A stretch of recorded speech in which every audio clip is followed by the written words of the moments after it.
Powered by the Montana Television Network. This is the 5:30 News on Q2, Montana's news leader.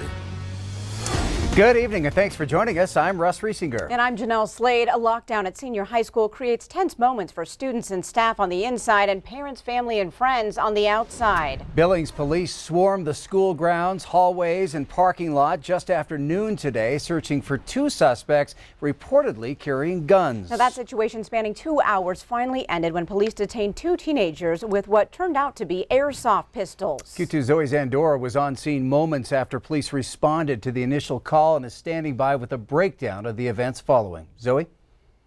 A major police response descended to this school just shortly after noon today. When I arrived, nearly 30 officers responding to a threat. Now that threat was two juveniles with guns making their way from Pioneer Park back here to Senior High's campus.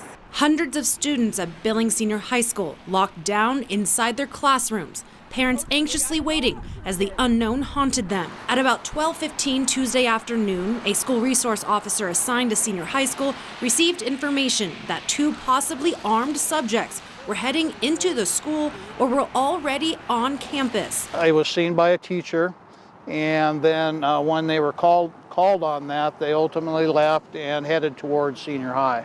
So the assumption is that they came into the school. So with that information, Senior High staff ordered the lockdown. So you have that in process right now for students, everybody's secure. And then you have the significant response from law enforcement. At around 12:14, the Billings Public School offices were notified that Senior was going to be put on lockdown, which Superintendent Greg Upham says he fully supported. We then send a robocall out to our parents. We post it on our website. And then communicated with our trustees, all administrators, and our leadership support team across the district. From 12:15 to approximately 1:45, the school was locked down, searched, and all three levels swept 2 times over by the Billings Police Department. So very quickly following the lockdown, our officers got on scene, and we had a massive presence of officers, both local, state, and federal. I'm estimating at least 30. The school district updating families that police were continuing the search and that everyone was safe inside. Didn't stop any communication from students via cell to their parents or anything like that. We found that that's a problem if we even attempt to do that, nor would we want to do that. Ultimately, Billings police located the two people they believed were the suspects off-site in a vehicle on the south side of Billings. Once officers had completed the sweep and secured, turned back over to school authorities, and they followed up with their administrative practices. As we were nearing clearing the building, we went through a release protocol with the building administration and then called in school counseling at the same time to share with our students as we released the process that we were going to go through, and then if there was any extra needed support for our students or staff. Both Police Chief Rich St. John and Billings Public School Superintendent Greg Upham agree. Fortunately, this was not an active shooter situation. I really appreciate the support of the Billings Senior Administration, the Billings Senior staff, and the Billings Senior students. They did a phenomenal job. And parents, it's very difficult you're on the outside of a lockdown because the anxiety starts. The absolute number one thing is nobody got hurt. That's the most important thing, regardless of the complexity or the intensity of the situation. Suspects were actually taken into custody just 2.5 miles away from Senior High. What started as a tense situation ended without incident 25 blocks away. Russ and Jeanelle.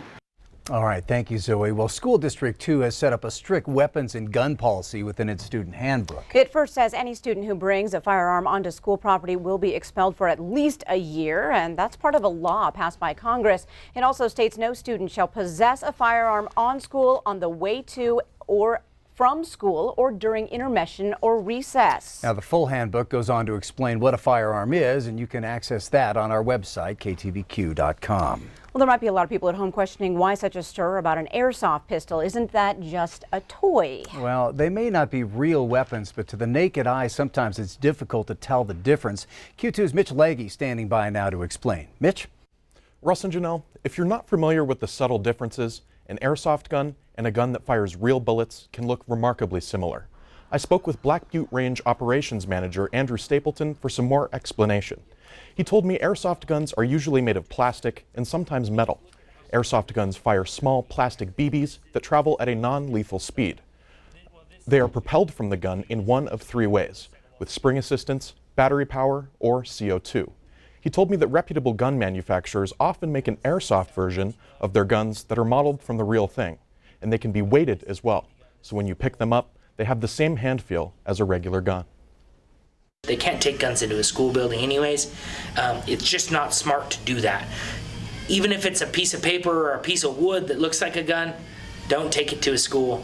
It's just not a good place to be. And Stapleton told me that airsoft rifles usually have an orange tip to avoid confusion with real firearms. However, he's seen orange tips more so on airsoft rifles rather than pistols. Russ and Jeanelle? All right, thanks so much, Mitch. Well, tomorrow night in Bridger, the public is invited to an informational meeting to talk about the Pryor Mountain Wind Project. Q2's Jay Coney is here tonight with an update on this big wind farm that's about to bring a big windfall to Carbon County. This is just all towers. Simply put, it's the biggest economic development project ever in Carbon County. We don't know anything any bigger than $406 million. That's a pretty sizable commitment. It's here along the Railbed Road southeast of Bridger that the new Pryor Mountain Wind Project will soon dominate the landscape. 114 newest technology wind turbines will soon be churning out enough electricity to power 76,000 homes. Roadwork is just getting underway now, but as early as next week, as many as 50 workers will be involved. By next July and August, at the project's peak, 300 workers will be on site. Where do you put 300 workers and how do you feed them in a small community like Bridger? And so one of the things we're trying to help facilitate is reaching out to Laurel, Red Lodge, and communities in between to try to find some places for workers. Big things are going to happen here quick. County Commissioner Pitts DeArmond met us this week as the construction began. We have to diversify, so if we have to have coal, petroleum, and wind and water, that's what we're going to have to do now. Pacific Corp, one of the largest grid owners operators in the West, purchased this project back in May and has hired Mortensen Construction of Minneapolis to build its first Montana wind project. Time, though, is of the essence. In order for the project to qualify for federal tax credits, the big turbine blades need to be cranking by the end of 2020. Renewables are really the future, and it's something our customers are demanding, and it's something that's also driven by market economics around coal. Today, Pacific Corp is Carbon County's fourth largest taxpayer.